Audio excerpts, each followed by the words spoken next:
hour away to another county to get our shots. And we got in under the wire to be able to go to this county because now they're not taking them from our county anymore. And for some We reason, are live, just so you know. lucky that we got in. Sarasota County just voted that there's no mask mandate. Oh my God. Where? Are you kidding? Sarasota County. Well, your Wow. governor I think is, that sounds too. and Good. Where's the county? For spring break. Wonderful. But all the businesses are still saying, yes, you have to wear a mask, and that's it. But they actually voted at the commission that there's not going to be a mandate for masks. What county in? DC is going Sarasota crazy in over Florida. Oh, no, that's That's what's going to make the problem again. That's what they were Right, saying on the exactly. today. Because this new variant is coming through. The CDC director said that they're very concerned that the curve is going to go up because of the fact that people think because they had the vaccine, they can go near people, don't have to wear a mask, and all of that is baloney. You have to still be as careful as you were before. Right. Or more. Or more, correct. Yeah. You need to be careful, but you might be able to do some things you didn't do, like see your family once in a while, if you've all been vaccinated. well, my tested. mother-in-law, who's a doctor, won't let us come in, and because the two kids, the high school kids, they've been Kids vaccinated. are an issue. Kids are The definitely. kids have not, and she's Right. afraid, you know. So we'll be doing Passover over Zoom again. Yeah. I think everybody. You know what? That's okay, Rita. You'll only have to do your own dishes and not everybody else's. I was just gonna say it's a lot less work. Right about Yeah. that. I mean, it's almost silly that we all have to clean our kitchens and do everything, and there's only the two of us. It's ridiculous, but whatever. I know, but it's And Spring cleaning anyway. sad. And spring cleaning it's anyway. So, good That's why morning. We have a small group today. I guess, I hope everybody remembered that we're starting at 11 and not 12. I'm going to mute everybody. And Toby, I do not have the lineup. Nobody sent it to me. So if you wouldn't mind unmuting and giving us the lineup, thank you, dear. And I didn't put on there to push slides and go live because there was no teaching. And then I realized, oh, but we still need slides. So I'll push them. All Okay. right, thank you, Debbie. Debbie, do you have the lineup? I'll go look for it. Just hang I on. got it. Oh, You She's have it? got it. Yeah. I usually send it to you, but I thought since the rabbi started doing it that she was going to do it. So thank you, Edna, for reading the Kaddish list. Debbie Green is reading Psalm 82. And we don't have anybody signed up to sing Mishabera. Oh, I I'll do bet it we if you could like. twist somebody's arm. I'll do it if Sure you you like. could. Do it. Oh. Wait, I think Susan said it first, or actually, you know what, Susan? Mimi, have you done it recently? Not recently. Susan, have you done it recently? Can we do this, equally, or It's tell fine. me, Go somebody? ahead. Let Susan do it. It's fine. Thank you. Susan, yes, no? Not Susan, me. I didn't volunteer. Who said that? Oh, Oh. okay, Mimi, it's yours. Okay. All Thank right. So, so Rabbi's not with us today, correct? And we have no teaching. We're just going to, what are we doing? Somebody please share. We're just ending a little bit early because of traveling to Israel. Right. Yes. Everybody has their suitcase packed, I assume? you. Yes. Okay. I got bumped to first class. Lucky you. Oh, what a day. All right. Thank you, Mimi. My pleasure. Misheberach Avotenu Mekor habracha Leimotenu. May the source of strength who bless the ones before us help us find the courage to make our lives a blessing, and let us say, Amen.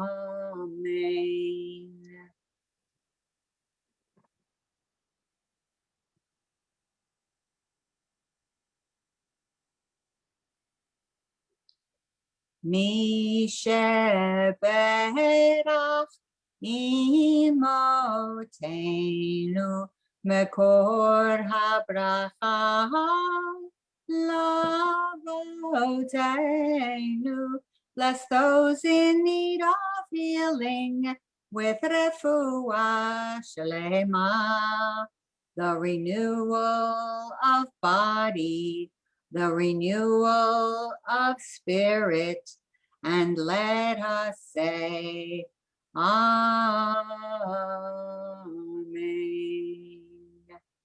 Amen. Thank you, Mimi.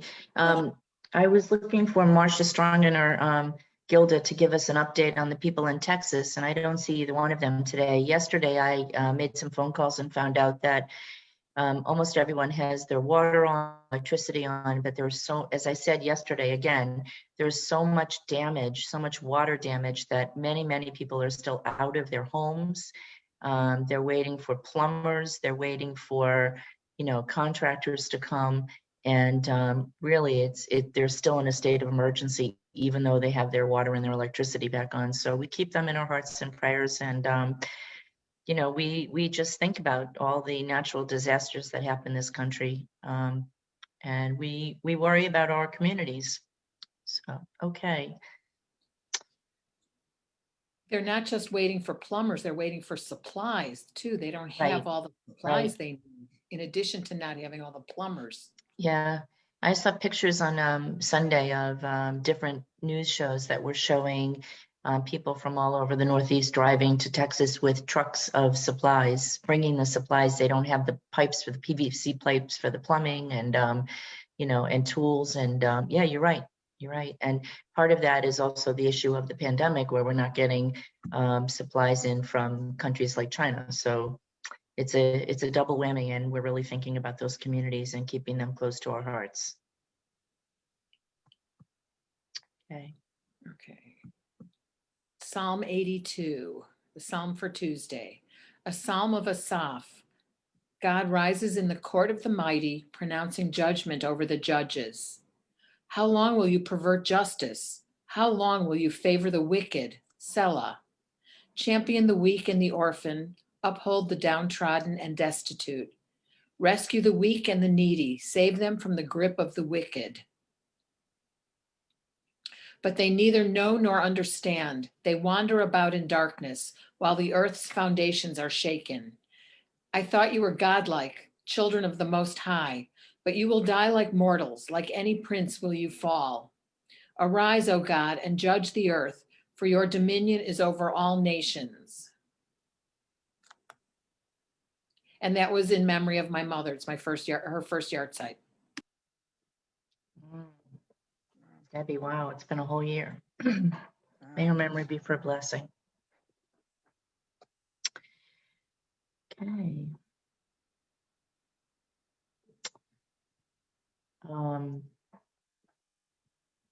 I think I'm a little lost today. I'm sort of drowning, Debbie and Toby. Okay. I could use a little. I was not consulted in the planning today, so I don't know what you have up your sleeve, both of you. I don't think we really have anything up our sleeve, but Okay.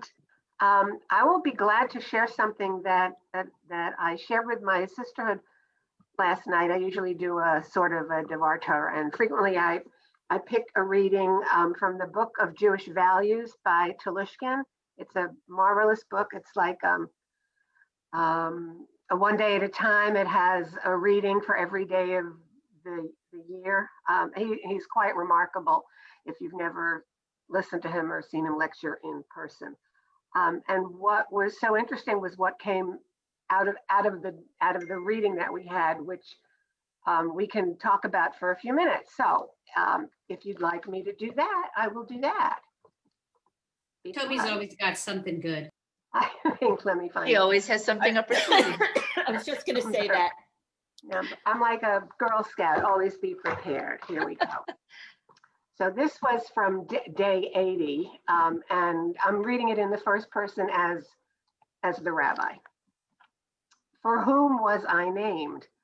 I often officiate at services in which a Jewish child is given a Hebrew name.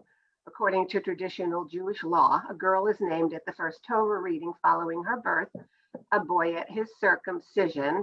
Of course, this has changed in more recent times. Since the large majority of children are named for someone, I always speak with the parents before the naming and ask them what it was about the deceased that motivated them to name a child for him or her. Usually one parent will start to describe the dead person in loving detail.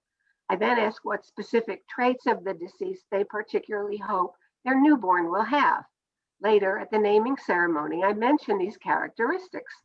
However, as children grow up, most parents don't tell them much about the person for whom they were named. Rabbi Jack Reamer has noted that this is unfortunate since if we don't tell our children our stories and the stories of those from whom we come, no one ever will. The stories will disappear and our kids will be deprived. I have learned this truth from the meetings that I have had with the children in my synagogue who are going to be bar mitzvah. One of the questions I always ask them is, what's your Hebrew name? Then I ask them, who were you named for? They have some vague idea that it was a great uncle so-and-so or a great aunt such and such. And then I ask them, what was that person like? What qualities did that person have that were so important that your parents saw fit to name you for him or her?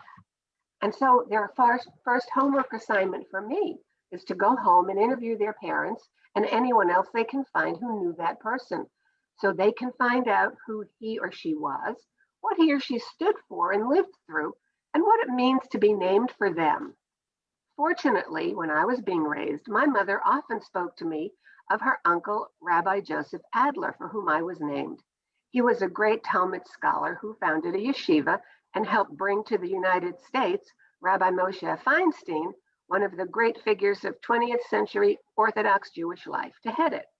For many years, he and his wife earned their income from a small store they had established, since he did not wish to earn his living from teaching Torah.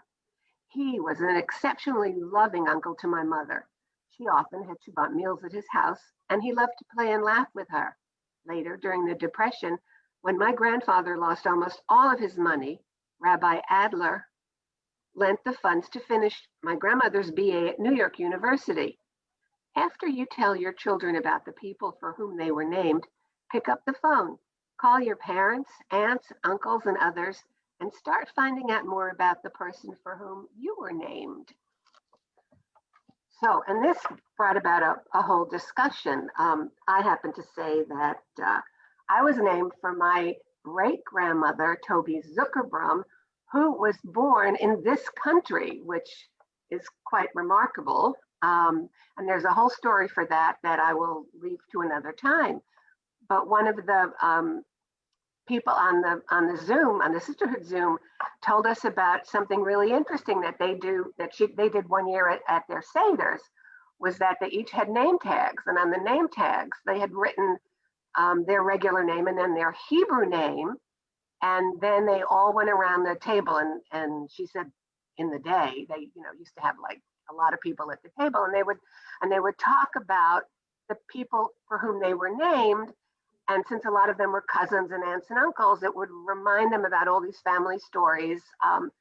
And I was going to save that little tidbit for when we talk about Passover, but I will tell you now so you can be prepared. I think it's a great way to be together at your Seder, to remember where you came from, the remarkable characteristics of your family, and it's a great family activity. So I will open the floor if anybody would like to share with us, because we do have some time, what your Hebrew name is and who you were named for. And you can raise your hand or something. Let's see, Marlene, you want to go first? Sure.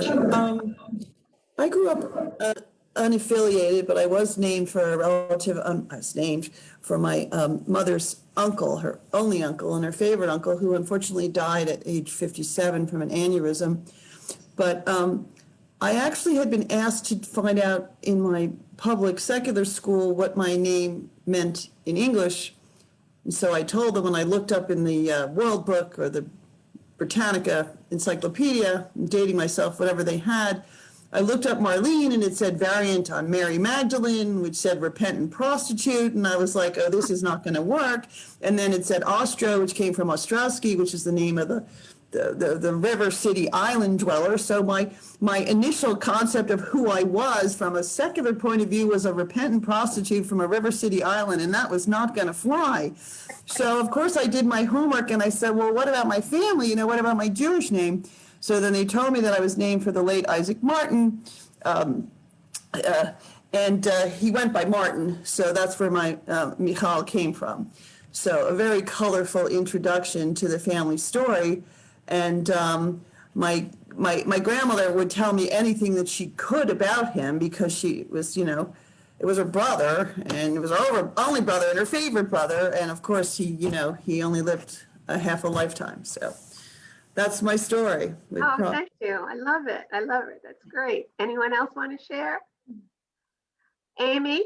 Yeah, I was named for my my great grandmother, who who basically raised my mother, and because my grandmother, my mother's mother, was a working mother in the 1930s and 40s, and somebody had to take care of my mother and her siblings, and her grandmother raised her and was a wonderful educator and cook, and taught her great, Jewish values, and had a profound influence on her life. So that's my Hebrew name. And my English name, Amy, is because my father loved the song Once in Love with Amy. So that's how I got the name Amy. That's my story. Not as colorful as yours, Marlene, but. Debbie Green. I didn't know I was friends with a reformed prostitute. Although my mother said in concentration camp, they were really lovely women. My name, Mrs. Ben-Ziv, my Hebrew school teacher, the first 2 years of Hebrew school, insisted my Hebrew name could not be Hannah. It had to be Devorah, and that's what she called me all through Hebrew school. But the Hannah my middle name is Jean. And even though my parents originally told me that I was named after their grandmothers, Doris and Jeanette, the Jeanette actually wasn't for my father's mother. I've probably said this before, but it was my mother's first mother-in-law, who she really loved, who was killed in concentration camp. And she named me after her, just like I named my daughter after my mom's first husband. And for my brother, my two grandfathers, who neither one was alive when my brother was born, their names were Max and Samuel. So they kept it simple. He's Mark Sam. Easy. And my son included all the grandparents in his kids' names, unofficially the ones who were still alive and officially the ones who were not. So he got everybody in. That's great. Oops, Audrey's gone. Another hand? I thought I saw another hand. Debbie? Raisel's waving. Oh, okay, Raisel, go ahead. So is Marjorie. All right, I have a quick story. It's not about my name, but it's about my mother's name. Until I was in my 60s, I thought that my mother's mother's name was Toba. And in English, it became, they said Toba, they didn't say Toby. And I thought that was her name. And I thought it was just a Yiddish way of saying Tova. I thought it was Tova. And then when my daughter had her daughter, and they picked an unusual middle name for her. Her name is Hannah Paloma. It's a whole long story why they named her Paloma. They were going to name her Morning Dove, but they didn't want morning in the name, so they picked Paloma. And when I brought my mother to see the new baby, her great granddaughter, it came out. That's when I found out that my grandmother's name wasn't Toba, it was Tauba, it was Dove, and Dove is Paloma. So it was so weird. What a coincidence. My daughter certainly didn't know that, and it just came out that it was Dove. It wasn't Tova, any kind of variant of Tova. It was Tova. Anyway, that's my story. Audrey, did you have your hand up? Okay, you'll be the last one, and then we can do this another time. Go ahead. So I think I've told this story before, but my Hebrew name was Avrumchikol. And the rabbi many years ago said, "You can't be Avrumchikol, it's the man's name." I said, "But I was named for a great grandfather, and his name was Abraham." He said, "But you can't be Avrumchikol, it's a boy." I said, "Well, I'm not a boy." So he gave me a choice of two names. I took Aviva because I could remember paper towels. And that's how I got my Hebrew name, Aviva. Lovely, lovely. Okay, so it's 11:18. I think we should move now. Thank you. Let's see, I'm gonna put this in there we go. Thank you, everybody, for sharing your stories. We should do this again and take turns.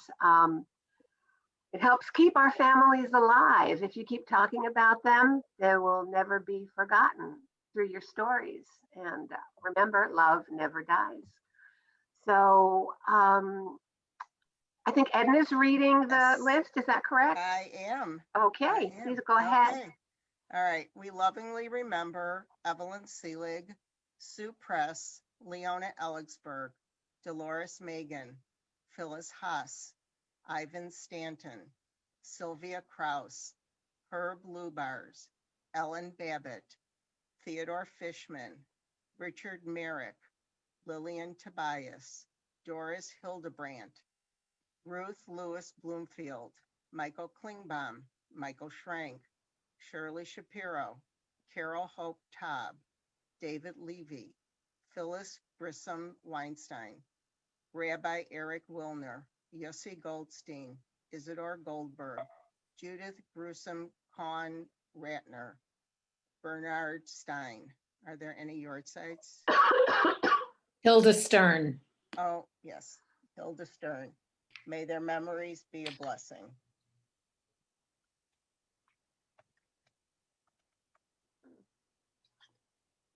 Okay.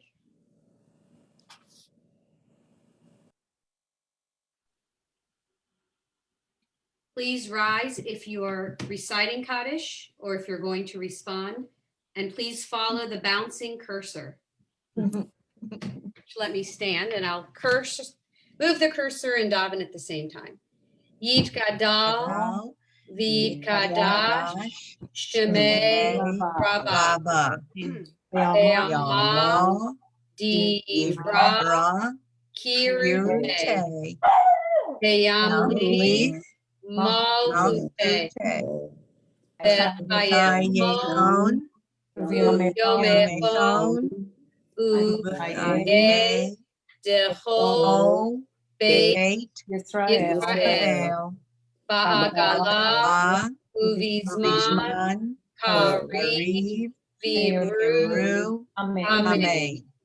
Yehe, Shmei, Rabba, Mivorah, Leolam, Ulamei, Amaya. Yisparah, V'yishkabah, V'yizhar, V'yiraham, V'yinaseh, V'yikadar, V'yishaleh, V'yithalal, Shemei, V'kudishah, V'richu, Le'elah, V'ol, Birkata, V'shirata, Tushbehata, V'nehemata, Da'amiran, Be'alma, V'imru, Amen. Yehe, Shlama, Rabba, Mi, Shemaya, V'chayim, Aleinu, Ve'al, Kol Yisrael, V'imru, Amen. Oseh Shalom Rama, U'yaseh Shalom, Aleinu Ve'al Kol Yisrael, V'imru, Amen. Thank you all, and That's your I'm call. gonna turn it back to Debbie. Thank you, Toby and Debbie. It's wonderful to work with the two of you. I never feel like I'm drowning. Thank you so much for everything that you do. Toby, I just wanted to say, when we talk about Passover, I know you have a whole thing planned, but one of the things I do on my Seder table is put pictures on the Seder table of relatives that aren't there with us anymore. And one picture I have is of my great-grandfather David, for whom I'm named, and I put his picture in front of my place. So it's a way to remember that. So thank you everyone for being with us. And it was nice to have an opportunity to learn a little bit more about all of you when you talk about things like, you know, who you're named for. I love those opportunities and those quiet, casual days. And I know most of you like that part about this session also. So I hope you're getting on. I just noticed on email that we got another registration link from Schechter. If you didn't get the first one that came in the middle of the night, a second one just came now. If you have trouble and you don't get that link, let me know and I'll send you mine. Debbie, what did you put on, Debbie Lempert? Oh, Sign Up Genius. Debbie put the Sign Up Genius on. I know we have some. If you didn't get to sing me Shabbat today, there are other opportunities this month, so check that out. We also need some teachers. So if you are ready to take it on, we had such an amazing teacher yesterday, and take a chance. We don't bite. Yep. We applaud. And Marjorie did a great job. I know she's not with us today, but I Marjorie wasn't did- here and I watched it on Facebook. She was fantastic. Oh, you are here, Marjorie. Yes. I couldn't come yesterday because my sister was fortunate enough to get a vaccine up here instead of where she lives. And so I couldn't be on, but great. I Well, watched Marjorie's here to tell us that she survived and she wants to do it again. So it would be wonderful if those of you who have not done it would take a chance and step forward and teach. So I want to thank everyone, and I hope to see you in a little while. Take care, stay safe, be well, and Audrey? Hey, you all come back, you hear? Very good. Bye-bye. Thank you, Deb, Toby, Deb, everybody. Have a safe trip to Israel. Thank you. Bye-bye.